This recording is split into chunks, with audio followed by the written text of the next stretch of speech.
स्वागत है आप सभी का R1 न्यूज़ में। मैं आपके साथ साबिर मुकाशी। ಈ ಪತ್ರಿಕಾಗೋಷ್ಠಿಯನ್ನು ಆ್ಯಕ್ಚುಲಿ ನಾನು ಪೂರ್ತಿ 9 ವರ್ಷದ ಕೇಂದ್ರ ಸರ್ಕಾರದ ಮತ್ತು ಮೋದಿಯವರ ನಾಯಕತ್ವದಲ್ಲಿ ಎಷ್ಟು ಕೆಲಸ ಆಗ್ಯದ ಅನ್ನೋದು ನಾನು ಹೇಳಬೇಕು ಅಂತ ಮಾಡಿದ್ದೆ. ಕೆಲವೊಂದು ಸ್ಟ್ಯಾಟಿಸ್ಟಿಕ್ಗಳು ಸರಿಯಾಗಿ ನನಗೆ ಸಿಗಲಿಲ್ಲ. ಅದಕ್ಕಾಗಿ ಈಗ ರೈಲ್ವೆ ಇಲಾಖೆದ್ದು ಮಾತ್ರ ಇವತ್ತು ಪತ್ರಿಕಾಗೋಷ್ಠಿ ನಿಮಗೆಲ್ಲರಿಗೆ ಹೇಳೋಣ ಅಂತಕ್ಕಂಥ ಉದ್ದೇಶದಿಂದ ನಾನು ಈ ಪತ್ರಿಕಾಗೋಷ್ಠಿಯನ್ನು ನಾನು ಕರೆದಿದ್ದೀನಿ. ಈಗ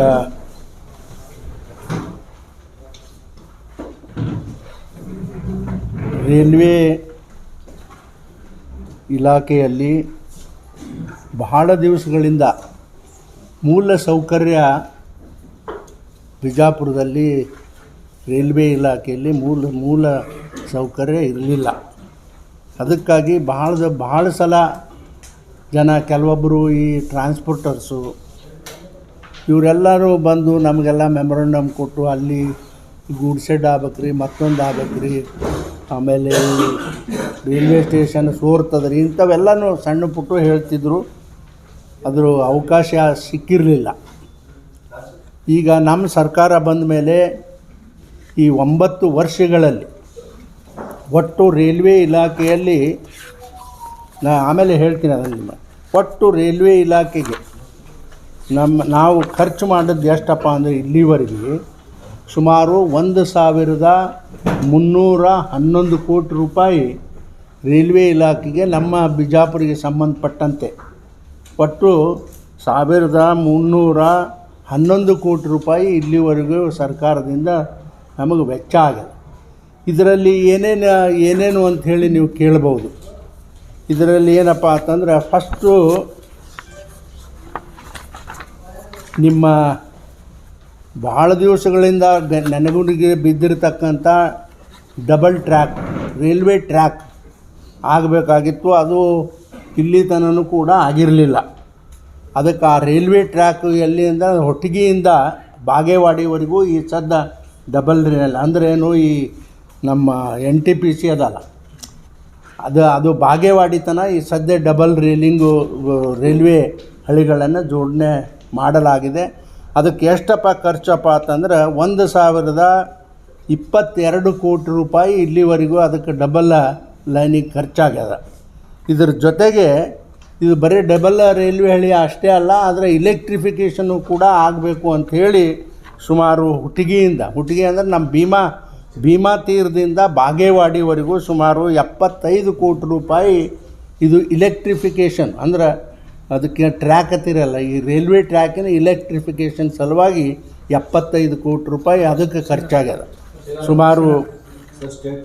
ಸುಮಾರು ಒಟ್ಟು 1,211 ಕೋಟಿ ರೂಪಾಯಿ ಇಲ್ಲಿವರೆಗೂ ರೈಲ್ವೆಗೆ ಖರ್ಚಾಗ್ಯದ. ಇದರಲ್ಲಿ ಬಿಜಾಪುರ ಗೂಡ್ ಶೆಡ್ಡು ತಾವು ನೋಡಿದ್ದೀರಿ, ಅಲಿಯಾಬಾದ ಗೂಡ್ ಶೆಡ್ ಟರ್ಮಿನಲ್ಲು ಅದಕ್ಕೆ ಖರ್ಚಾಗ್ಯದ 23 ಕೋಟಿ ಅಂತ ಅಂದಾಜು ಹೇಳ್ತೀನಿ. ಅದು 23 ಕೋಟಿ. ರೈಲ್ವೆ ಕ್ವಾರ್ಟರ್ಸ್ಗಳಿಗೆ ಎಲ್ಲಪ್ಪ ಅಂದರೆ ಬಿಜಾಪುರ, ಬಾಗೇವಾಡಿ, ಇಂಡಿ ರೈಲ್ವೆ ಕ್ವಾರ್ಟರ್ಸ್ಗಳಿಗೆ ಸುಮಾರು ಅಂದಾಜು 10 ಕೋಟಿ ರೂಪಾಯಿ ಇಲ್ಲಿವರೆಗೂ ಸರ್ಕಾರ ಖರ್ಚು ಮಾಡ್ಯದ. ಆಮೇಲೆ ಬಿಜಾಪುರ ರೈಲ್ವೆ ಸ್ಟೇಷನ್ಗೆ ಒಟ್ಟಾರೆ ಬಿಜಾಪುರ ರೈಲ್ವೆ ಸ್ಟೇಷನ್ಗೆ ಒಟ್ಟು ಖರ್ಚು ಎಷ್ಟಪ್ಪ ಅಂತಂದ್ರೆ 35.40 ಕೋಟಿ ರೂಪಾಯಿ ಬಿಜಾಪುರ ರೈಲ್ವೆ ಸ್ಟೇಷನ್ಗೆ ಖರ್ಚು ಮಾಡ್ಯಾರ. ಅಂದ್ರೆ ನವೀಕರಣ, ಅದು ಅಮೃತ ಎಂಥದ್ದು ಒಂದು ನಮ್ಮ ಯೋಜನೆ ಇತ್ತಲ್ಲ, ಅಮೃತೋತ್ಸವ ಯೋಜನೆ, ಆ ಯೋಜನೆ ಅಡಿಯಲ್ಲಿ ಬಿಜಾಪುರ ಕೂಡ ಇಲ್ಲಿ ಮಂಜೂರಾಗ್ಯದ. ಅದ್ರ ಸಲುವಾಗಿ ಸುಮಾರು ಬಿಜಾಪುರಿಗೆ 35.40 ಕೋಟಿ ರೂಪಾಯಿ ಸ್ಟೇಷನ್ಗೆ ಖರ್ಚಾಗ್ಯದ, ಖರ್ಚು ಮಾಡ್ಲಕತ್ತಾರ. ಇನ್ನೂ ವರ್ಕ್ ಈಸ್ ವೆರಿ ಪ್ರೋಗ್ರೆಸ್. ಆಮೇಲೆ ರೈಲ್ವೆ ಓವರ್ ಬ್ರಿಡ್ಜ್ ವಜ್ರಮಾನ ಹನುಮಂದು ಅದು 17 ಕೋಟಿ. ಇನ್ನೊಂದು railway over bridge Ibrahimpur gate ಅದಕ್ಕೆ ಎಷ್ಟಪ್ಪ ಅಂದರೆ 27 ಕೋಟಿ.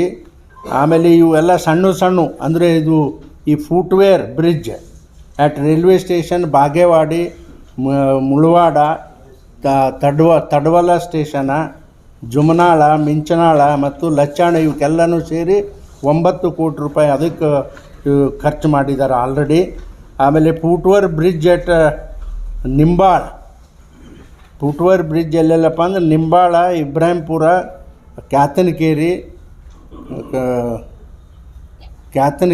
ಚೋರ್ಗಿ, ಆಮೇಲೆ ಪಡ್ನೂರ, ಹನಗನಹಳ್ಳಿ ಇದೆಲ್ಲದಕ್ಕೂ ಸೇರಿ ಸುಮಾರು 18 ಕೋಟಿ ರೂಪಾಯಿ ಖರ್ಚು ಮಾಡಲಾಗಿದೆ.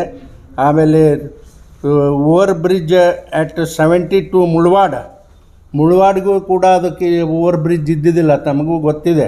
ಅದಕ್ಕೆ ಮೊನ್ನೆನೇ ಅದಕ್ಕೆ ಮಂಜೂರಿ ಕೊಟ್ಟಾರೆ. ಅದಕ್ಕೆ ಎಷ್ಟಪ್ಪ ಅಂದರೆ 22 ಕೋಟಿ ರೂಪಾಯಿ ಅಂದಾಜಲ್ಲಿ ಅದನ್ನು ಕೆಲಸ ಮಾಡಲಿಕ್ಕೆ ಈಗ ಒಪ್ಪಿಗೆಯನ್ನು ಕೊಟ್ಟಾರೆ. ಟೆಂಡರು ಕೂಡ ಕರೆದಾರ ಈ ಮುಳವಾಡ್ ಬ್ರಿಡ್ಜಿಗೆ. Additional loop line at the Kudgi railway station, ಅದಕ್ಕೆ 3.50 ಲಕ್ಷ, 3 ಕೋಟಿ ಅಂದರೆ ಅದು ಲೂಪ್ ಲೈನ್ ಸಲುವಾಗಿ. ಆಮೇಲೆ construction of the bridge at Bhima river, ಅದಕ್ಕೆ 50 ಕೋಟಿ. ನಿನ್ನೆ DC ಆಫೀಸ್ಗೆ ನಾವು ಹೋಗಿದ್ದು, ಒಂದು ಮೀಟಿಂಗ್ ಇತ್ತು. ನಿನ್ನೆ ಮೀಟಿಂಗ್ ಇತ್ತು. ನಮ್ಮೆಲ್ಲರಿಗೂ ಮಿಸ್ಗೈಡ್ ಮಾಡ್ಯಾರ. ಒಂದೇ ಮಾತು ಹೇಳ್ತೀನಿ ನಿನಗೆ, ಅಲ್ಲಲ್ಲ ಈಗ ಅದು ಬಿಡ್ರಿ. ಅಲ್ಲ ನನ್ನ ಮಾತು ಅವನ ಮ್ಯಾಲೆ ಅವೆಲ್ಲ ಹೋಗ್ಯಾವ. ಇನ್ನು ಮಾತು ಅವಕ್ಕೆಲ್ಲ ಅಲಿಗೇಷನ್ ಮಾಡೋದು ಬೇಡ ಮಾರಾಯ. ಮಿಸ್ಗೈಡ್ ಮಾಡಿ ಏನು ಮಾಡ್ಯಾರ, ಒಂದು ಫೈಲ್ ತಯಾರು ಮಾಡ್ಯಾರ. ನಾವೆಲ್ಲ ಹೇಳಿದ್ದೇನು ಅಂಡರ್ ಪಾಸ. ಆಮೇಲೆ ನಂದೇನೇ ಒಂದು ಲೆಟ್ರ್ ಒಯ್ದಾರ. ಯಾವಾಗ ಒಯ್ದಾರೋ ದೇವರಿಗೆ ಗೊತ್ತಾ. ಹ್ಞೂ ರೀ, ಲೆಟ್ರ್ ಒಯ್ದ ಹಚ್ಚಾರ ಫೈಲಿಗೆ. ದೊಡ್ಡ ಕತೆ ಅದು ಏನು ಮಾಡ್ಯಾರ ಅಂದ್ರೆ, ಈಗ ನಮ್ಮ ಮಾಡ್ತಾರೆ ರೀ. ಏನು ಮಾಡೋದು, ಮುಖ್ಯಮಂತ್ರಿಗಳನ್ನ ಮಾಡ್ತಾರೆ, ನೋಡಿರಿಲ್ಲ ನೀವು. ನಂದು ಹೇಳ್ತೀರಿ ನೀವು. ಇದು ಐತಲ್ಲ ನಮ್ಮ ಬಾಗಲಕೋಟೆ ಬ್ರಿಡ್ಜ್ ಅದಲ್ಲ ರೀ. ಬಾಗಲಕೋಟೆ ಬ್ರಿಡ್ಜ ಲೆಫ್ಟ್ ಸೈಡ್ ಒಡೆದು ಅದಕ್ಕೆ ಓವರ್ ಬ್ರಿಡ್ಜ್ ಮಾಡತ್ತಾರ. ಎಲ್ಲಿ ತನ ರೀ ಇದು ಕೆಳಗಡೆ ಹೋಗೋದು ಬೇಡ, ಮ್ಯಾಲಿಂದನೇ ಓವರ್ ಬ್ರಿಡ್ಜ್ ಮಾಡಿರಿ ಅಂತೇಳಿ ಫೈಲ್ ತಯಾರು ಮಾಡಿ ಇಟ್ಕೊಂಡು ಕೂತಾರಲ್ಲಿ. ನಿನ್ನೆ ನಾನೇ ಸ್ವತಃ ಹೋಗಿದ್ದೀನಿ DC ಆಫೀಸ್ಗೆ, ಹೋಗಿ ಬೈದು ಮಾಡಿ ಇವತ್ತು ನಮ್ಮ ರೈಲ್ವೆ ಎಕ್ಸಿಕ್ಯೂಟಿವ್ ಇಂಜಿನಿಯರ್ಗೆ ಮತ್ತು ಅಡಿಷನಲ್ಲು DC ಅದಾರಲ್ಲ ನಮ್ಮ ADC ಅವರಿಬ್ಬರಿಗೆ ಕೂಡ ಹೋಗಿ ಆ ಸೈಟ್ ನೋಡ್ಕೊಂಬ ಅಂತ ಹೇಳಿ. ಏನು ಮಾಡ್ತೀರಿ ಹೇಳಿ, ಇಂಥವೆಲ್ಲ ಏನು ಮಾಡೋದು ಈಗ.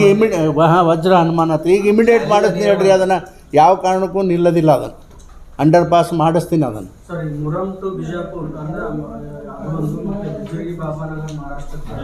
ನೋಡ್ರಿ ಯಾವುದು ಟ್ರೇನು ರೋಡ್ ಮತ್ತು ಆಗ್ಯದಲ್ರಿ. ಅದು ಟೆಂಡರ್ ಆಗ್ಯದ, ಎಲ್ಲನೂ ಆಗ್ಯದ್ರಿ. ಸುಮಾರು 200 ಕೋಟಿ ಕೊಡ್ಸೀನಿ ಅದಕ್ಕೆ. ತಿಕೋಟ ಟು ಕನಮಡಿ ಬಾರ್ಡರ್ ತನ ಟೆಂಡರ್ ಆಗ್ಯದ್ರಿ. ನನ್ನ ಕೆಲಸ ಏನು ಮಂಜೂರು ಮಾಡಿಸೋದಪ್ಪ, ಟೆಂಡರ್ ಮಾಡಿಸೋದು ಅಷ್ಟು ನನ್ನ ಕೆಲಸ ಇಲ್ಲ. ಉದ್ಘಾಟನೆ ಮಾಡನ್ರಿ, ಅದನ್ನು ಮಾಡೋನು. ಅದೇ ಟೆಂಡರ್ ಓಪನ್ ಆಗ್ಯದ್ರಿ. ಒಟ್ಟು 200 crores ಕೊಟ್ಟು ಸರ್. 195. ಕೋಚ್ ಫ್ಯಾಕ್ಟ್ರಿ ಎಲ್ಲ ತರಿಸಬೇಕಾಗ್ತದೆ ನಮ್ಮ ಜಿಲ್ಲೆಗೆ. ಕೋಚ್ ಫ್ಯಾಕ್ಟ್ರಿ ಬಂತಂದ್ರೆ ಸುಮಾರು 1000 ಜನರಿಗೆ ನೌಕರಿ ಸಿಗ್ತದೆ. ಮಾಡೋಣ, ಪ್ರಯತ್ನ ಮಾಡಿದೆವು. ಇನ್ನೂ ಮುಂದಕ್ಕೆ ವರ್ಷ ಮತ್ತೆ ಪ್ರಯತ್ನ. ರಾಜಕಾರಣ ಏನೂ ಬೇಡ, ನಿಮ್ಮ ಕೈ ಮುಗಿತೀನಿ. ರಾಜಕಾರಣನೇ ಬೇಡ, ಸಾಕಾಗ್ಯದ ನಾನು. ಹಾಂ ರೀ, ಹಾಂ ಬರ್ದೀನಿ. ಅದು ಏನಪ್ಪ ನನಗೆ ಅರ್ಥ ಆಗಲ್ಲ ಈಗ. ಮತ್ತು ಪ್ರಧಾನಮಂತ್ರಿಗಳಿಗೂ ಹೇಳಿ ಭೇಟಿಯಾಗಿ ಕೊಟ್ಟಿನಿ ಆ ಲೆಟ್ರ್. ಅದನ್ನು ವರ್ಲ್ಡ್ ಇದ್ರಾಗ ಮ್ಯಾಪ್ನಾಗ ಸೇರಿಸ್ಕೊಡ್ರಪ್ಪ ಅಂತ ಹೇಳಿ. ಹಾಂ, ವಿಮಾನ ನಿಲ್ದಾಣ ಅಂತೂ ಭಾರಿ ಚೆಂದ ಆಗ್ಯದ್ರಿ. ನಿನ್ನ ಹೋಗಿ ನೋಡ್ಕೊಂಬಂದಿನಿ. ನೀನು ಫೋಟೋ ಕೇಳಿದ್ರು ನೋಡ್ರಿ. ಅದು ಗೋವಿಂದಣ್ಣಗ ನನಗೆ ಬಿಟ್ಟಿದ್ದು. ನಾವಿಬ್ಬರು ಒಂದೇ ಅದಿದ್ದೆವು. ನಾವು ಮಾತಾಡ್ತೇವೆ. ಅವನೇ ನಿಂದಿರ್ತೀನಿ, ಅವ್ರನ್ನೇ ನಿಂದಿರ್ಸನು. ನಾನೇ ನಿಂದಿರ್ಬೇಕಂತ ಏನು ನನಗೇನು ಅವಶ್ಯಕತೆ ಇಲ್ಲ. ನನ್ನ ಮುಂದಂತೂ ಅವ್ರು ಹೇಳಿಲ್ಲ, ಎಂದೂ ಅವ್ರು ಹೇಳಿಲ್ಲ. ಎಷ್ಟು ಜನ ಕಾರ್ಯಕರ್ತರು ಅವ್ರಿಗೆ ಭೇಟಿ ಆಗ್ಲಕ್ಕೆ ಹೋದಾಗ ನಿಮ್ಮಂಥವ್ರು ಅಲ್ಲಿ ವಿಸರಿಸೋದು ಕೇಳ್ಯಾರ ಅವ್ರಿಗೆ. ಇಲ್ಲಪ್ಪ ಲೋಕಸಭಾಕ್ಕೆ ನೀವೇ ನಿಂದಿರಿ, ಜಿಗ್ಜಿನಿ ಸಾಹೇಬ್ರಿಗೆ ಏಜ್ ಆಗ್ಯದ, ಹಂಗ್ಯದ. ಅವ್ರ ಕೈ ಏಜ್ ನನಗೆ ಹೆಚ್ಚಾಗ್ಯದ, ನಾ ಏನು ನಿಂದ್ರೋದಿಲ್ಲ. ಜಿಗ್ಜಿನಿ ಸಾಹೇಬ್ರ ಕ್ಯಾಂಡಿಡೇಟ್ ಅಂತ ಅವ್ರು ಹೇಳ್ಯಾರಪ್ಪ. ನಿನಗೆ ಮತ್ತೆ ಯಾರು ಹೇಳ್ಯಾರೋ ನನಗೆ ಗೊತ್ತಿಲ್ಲ. ಮಲ್ಲಿಕಾರ್ಜುನ್ ಖರ್ಗೆ ಅವರು ಬೆಕ್ಕದಂಗೆ ಬರಲಿ, ಮಲ್ಲಿಕಾರ್ಜುನ್ ಖರ್ಗೆ ಅವ್ರು ಬರಲಿ, ಯಾರು ಬೇಕಾದವ್ರು ಬರಲಿ. ನಮ್ಮ ಜನ ಗಟ್ಟದ, ನನಗೆ ಗೊತ್ತದ ಏನಾಗ್ತದೆ. ಏನು ರೀ ಬೇಕಾದವ್ರು ನಿಂದಿಲ್ಲ ಸರ್ ಮಲ್ಲಿಕಾರ್ಜುನ್ ಅಲ್ರಿ ನಾನು ಏನು ನೀವು ದೊಡ್ಡ ದೊಡ್ಡ ಲೀಡ್ರನ್ನ ಅನಿಸ್ತಾರೆ ತಿಳ್ಕೊಂಡ್ರಿ ಶಂಕರಾನಂದ ವಿರುದ್ಧ ನಾವು ಸಣ್ಣ ಹುಡುಗ ನಾನು ಫೈಟ್ ಮಾಡಲಿಲ್ಲ ಹಾಂ ಅದು ನಿನ್ನ 3 ಬಿಟ್ಟು ಹೋಗಿ ಈಗ ಬರಲಿಲ್ಲ ನನ್ನ ಊರಿಗೆ ಯಾವ್ಯಾವ ಬರ್ತಾನೆ ನಾನು ಬೇಡತ್ತೀನಿ ಅವ್ರಿಗೆ. ಸರ್ ಮಲ್ಲಿಕಾರ್ಜುನ್ ಖರ್ಗೆ ಅವರು ದಲಿತರಾದ್ಮೇಲೆ ಅವ್ರ ಹಿಂದಿನ ಹೋಮ್ ಮಿನಿಸ್ಟರ್ ಅವ್ರ ಬಗ್ಗೆ ಅವರ ಬಹಳ ನೋಡ್ರಿ ಮಾತಾಡೋನು ಅಂತವ್ರು ಅವ್ರು ದಲಿತರಾದ ಕಪ್ಪು ಕರ್ನಾಟಕ ಬಗ್ಗೆ ಅದು ತಪ್ಪತ್ತೆ ಎಲ್ಲ ನಾವು ಹೇಳಿದ್ದೇವಲ್ರಿ. ಅಲ್ಲ ಇಡೀ ಅರಗ ಜ್ಞಾನೇಂದ್ರಿಗೆ ಇಡೀ ನಮ್ಮ ಪಾರ್ಟಿನೇ ಹೇಳ್ಯದ ಈ ರೀತಿ ಹೇಳಬಾರ್ದು, ಇದು ದೇವ್ರು ಕೊಟ್ಟಿರ್ತಕ್ಕಂಥದ್ದು ಕಲರ್ ಅದು ಹೇಳಿಲ್ಲ, ಬಂದದ್ರಿ ಎಲ್ಲ ಪೇಪರಾಗ ಬಂದದ, ಬೈದಾರ ಎಲ್ಲರೂ ನಮ್ಮ ಪಾರ್ಟಿ ಒಳಗೆ.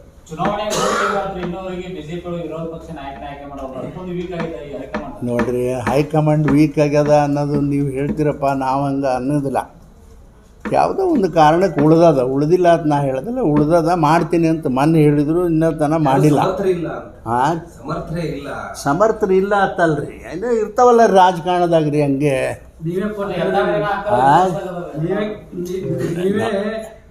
ನೋಡಪ್ಪ ನಾ ಯಾಕೆ ಪಟ್ಟಿಲ್ರಿ, ನಾನು ಆ ಕಡೆ ಹೋಗೋದೇ ಇಲ್ಲ, ಸಂಚಾರಕ್ಕೆ ಹೋಗೋದೇ ಇಲ್ಲ. ನನ್ನ ಒಡವೆ ನಂದೇನು, ನನ್ನ ಜನ, ನನ್ನ ಕ್ಷೇತ್ರದ ಕೆಲಸ ಪಾಟ್ ಬಿಟ್ಟರೆ ಮತ್ತೊಂದು ರೀ. ನಿಜವಾಗಿ ನಾ ಸತ್ಯವಾಗಿ ಹೇಳ್ತೀನಿ, ನಾ ಯಾರು ಒಡವೆಗೆ ಹೋಗೋದಿಲ್ಲ. ನಮ್ಗೆ ಹೆಚ್ಚಾಗಿ ನಾನು ಪಾರ್ಟಿ ಆಫೀಸ್ ಸಹಿತ ನಾವು ಹೋಗೋದಿಲ್ಲ. ಯಾವಾಗಾರ ಮೀಟಿಂಗ್ ಇತ್ತಂದ್ರೆ ಮಾತ್ರ ಹೋಗಿರ್ತೀನಿ. ನಾವು ಯಾರಿಗೂ ಶಿಫಾರಸು ಮಾಡಿಲ್ಲ ರೀ, ಅವ್ರು ಯಾರು ಮಾಡ್ತಾರೋ ಅವ್ರಿಗೆ ನಾವು ಎಕ್ಸೆಪ್ಟ್ ಮಾಡ್ಕೋತೀವಿ. ಅದ್ರ ಬಗ್ಗೆ ಎರಡನೇ ಅಭಿಪ್ರಾಯ ಇಲ್ಲ. ನಮ್ಮನ್ನು ಕರೆದು ಕೇಳ್ಯಾರ್ರಿ, ನಾವು ಯಾರೂ ಏನೂ ಹೇಳಿಲ್ಲ. ನಾನು ನೋಡ್ರಿ, ನಾವು ಹೇಳಿದ್ದು ನೀವು ಮಾಡೋಂಗಿಲ್ಲ, ನಿಮಗೆ ಏನು ತಿಳಿತಾ ಅದು ಮಾಡಿರಿ, ನಾವು ಸಹಕಾರ ಮಾಡ್ತೇವೆ ಅಂತ ಹೇಳಿದೆವಪ್ಪ.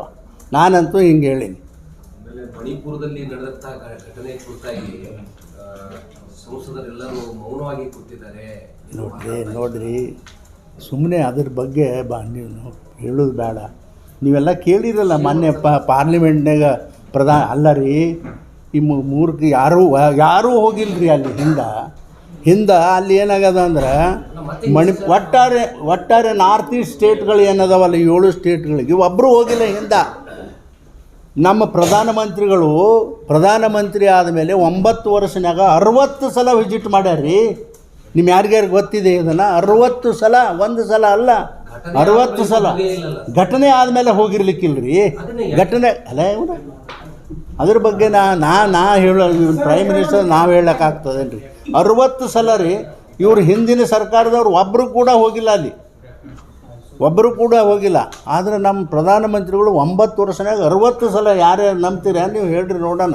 ಮತ್ತೆ ಹೇಳ್ತೀರಿ ಯಾಕೆ ಹೋಗಿಲ್ಲ ಅಂತಂದ್ರೆ ಅಲ್ಲೇ ರಾಜಕಾರಣ ಮಾಡ್ಲಿಕ್ಕೆ ಹೋಗೋದು ಅದ ಅಲ್ಲಿ ನೋಡ್ರಿ. ಅದು ಹೀಗೆ ಪ್ರಾರಂಭ ಆಗಿಲ್ಲ, ನಿರಂತರ ಕಾಯಂ ಪ್ರಾರಂಭ ಆಕತ್ತೆ ಅದ. ಘಟ್ಟದ ಮೇಲೆ ಘಟ್ಟದ ಕೆಳಗೆ ಅಲ್ಲಿ 2 ಕಮ್ಯುನಿಟಿ ಜಗಳ. ಅದು ಈ ಹೊಸಪೇಟೆ ಗುಸ್ಪೇಟೆ ಇತ್ತಿರಲ್ಲ, ಗುಸ್ಪೇಟದ್ದು ಎಲ್ಲ, ಬೇರೆ ಇನ್ನೇನಿಲ್ಲ. ಬೇಡ್ರಿ ಸಾಕು, ಮತ್ತೆ ಬೆಟ್ಟಾಗ ತಡಿಯಪ್ಪ, ಇಲ್ಲೋದ್ರಿ ಏನ್ರಪ್ಪ ರೀ. ಕಾಂಗ್ರೆಸ್ದ ಸರ್ಕಾರದ ಆಡಳಿತ ಬಗ್ಗೆ ನಾ ಹೇಳೋದಾದ್ರೆ ಇದು ಸಂಪೂರ್ಣ ಫೇಲ್ ಆಗ್ತದೆ. ಆಗ್ಲಕತ್ತಾರ, ಈಗಾಗಲೇ ಆಗ್ಲಕತ್ತಾರ. ಆಮೇಲೆ ಏನೇನೋ ಹುಡುಕ್ಲಕತ್ತಾರ, ಆ ಪಾರ್ಟಿ ಈ ಪಾರ್ಟಿ, ಅದು ಒತ್ತಾಟಿಗಿರಲಿ.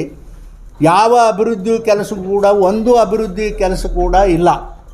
ಅದಕ್ಕೆ ಕಾರಣ ಏನು ಅಂದರೆ ಎಲ್ಲನೂ ಕೊಟ್ಟು ಸರ್ಕಾರದಾಗಿರ್ತಕ್ಕಂಥ ಬಜೆಟ್ನ ಅಲ್ಲರಿ ಮಾನ ಮರ್ಯಾದೆ ಇಲ್ದವ್ರದ್ದು ಹರಿಜನರದ್ದು ಸುದ್ದಿ ಕಿತ್ಕೊಂಡ್ರಲ್ಲಪ್ಪ. SCPT ಅಮೌಂಟ್ನು ಸಹಿತ 11 ಕೋಟಿ 30 ಕೋಟಿನ ಕಸ್ಕೊಂಡ್ರಲ್ಲ. ಮತ್ತು ಇದಕ್ಕಿಂತ ಇನ್ನು ಹೆಚ್ಚಿಗೆ ಏನು ಬೇಯ್ಬೇಕ್ರಿ ನಾವು? ಒಟ್ಟಾರೆ ಇವರು ಫೇಲ್ ಆಗ್ತಾರ ಅಂತ ನನ್ನ ಅಭಿಪ್ರಾಯ. ಆಮೇಲೆ ನೋಡಿರಿ, ಇನ್ನೊಂದು ಎಷ್ಟು ಡೇಂಜರ್ ಕೆಲಸ ಮಾಡ್ಲಕತ್ತಾರೆ ಕಾಂಗ್ರೆಸ್ನವ್ರು. ಅದು ಹೇಳಬೇಕು ಹೇಳಬಾರ್ದು ಅಂತ ನನಗೆ ಅನ್ನಿಸ್ಲಾಗುತ್ತೆ. ಭಾರಿ ಡೇಂಜರ. ನೀವು ಬರೆದು ಬಿಡ್ತೀರಿ, ಬರಿಬೇಡ ಹೇಳ್ತೀರಿ. ಅಲ್ಲ ಆಪ್ತರೀಕರಣ ಹೇಳ್ತೀರಿ ನೀವು, ಹಂಗೆ ಯಾರೂ ಇರಂಗಿಲ್ಲಪ್ಪ. ನೀವೆಲ್ಲ ಏನು ಮಾಡ್ತೀರಿ, ನಂದೇ ಮುಂದೆ ಹೋಗ್ಲಿ ಅಂತ ಬರೆದು ಬಿಡ್ತೀರಿ. ನಾ ಸಾಯ್ತೀನಿ ಅಲ್ಲಿಂದ. ಸರ್ ಉಪೇಂದ್ರ ಅವರು ಅಲ್ಲ ತಡ್ರಿ, ಇನ್ನೊಂದು 2 ದಿನ ತಡ್ರಿ, ಬರ್ತದ, ತಾನೇ ಬರ್ತದೆ ಬೆಂಗಳೂರಿಂದ. ಭಾರಿ ಅತ್ಯಂತ ಡೇಂಜರ್ ಕೆಲಸ. ಆದರೆ ನೋಡಿ ಇವೆಲ್ಲ ಇರೋದು ನಾ ಮೊನ್ನೆನೇ ಹೇಳೀನಿ, ನೀವು ಇವರು ಇವೆಲ್ಲ ಪುಕಟ್ ಏನು ಕೊಡ್ಲಾಕತ್ತಾರ ಅದು ಪಾರ್ಲಿಮೆಂಟ್ ಇಲೆಕ್ಷನ್ ಆಗುತ್ತಾನ ಅಷ್ಟೇ, ಆಮೇಲೆ ಕೊಡೋದಿಲ್ಲ. ಇದು ಬಂದ್ ಮಾಡಿಬಿಡ್ತಾರೆ ಇವರು. ಅದನ್ನು ಬೇಕಾದ್ರೆ ಬರೀರಿ. ಈಗ ನಿಮ್ಮವರು ಒಂದು ಮತ್ತೊಂದು 10 ಜನ ಬಂದಿದ್ರಲ್ಲ ಹಿಂದ ಅವ್ರು ಹಾಳಿ ಬಿಜೆಪಿಗೆ ಅಲ್ಲ ರೀ, ಅದು ಅವ್ರು ಹೇಳ್ತಾರೆ ನಡೆದದ. ಅದು ನಿಮ್ಮ ಟಿ ವಿನಾಗ ದಿನ ಬರೀ ಅದೇ ಮುಂಜಾನೆನೂ ಕೇಳಿ ಬಂದೀನಿ. ಈಗ ನೋಡೋಣ ಅನ್ಕ ಆದ್ಮೇಲೆ ರೀ ಹೇಳೋಣ, ಏನು ರೀ ಹೇಳೋಣ. ಈಗ ಯಾಕೆ ಹೇಳಕ್ಕೆ ಹೋಗೋಣ ಅದನ್ನು, ಬಿಡ್ರಿ ಸಾಕು. ಮುಂದಿನ ಪ್ರಧಾನಿ ಮಹಿಳೆಯರಿಗೆ ಸ್ವಾಮೀಜಿ ಮುಂದಿನ ಪ್ರಧಾನ ನರೇಂದ್ರ ಮೋದಿ ಅವರೇ. ಮಹಿಳೆಯರು ಆಗ್ತಾರಂತೆ ಸ್ವಾಮೀಜಿ. ಮಹಿಳೆಯರು ಆಗ್ತಾರಂತೆ ನೋಡಪ್ಪ, ಯಾರು ಹೇಳ್ಯಾರ ನಿಮಗೆ ಗೊತ್ತಿಲ್ಲ, ಬಟ್ ಮೋದಿ ಅವರು ಆಗ್ತಾರ. ನಮ್ಮ ಮುಂದಂತೂ ಹೇಳ್ಯಾರ, ನಾನೇ ಈ ದೇಶದ ಪ್ರಧಾನಿ. ಪತ್ರಿಕಾಗೋಷ್ಠಿಯಲ್ಲಿ ನಮ್ಮ ನಗರ ಮಾಧ್ಯಮ ಪ್ರಮುಖ ರಾಕೇಶ್ ಮುಖಂಡರು ಇದ್ದಾರೆ.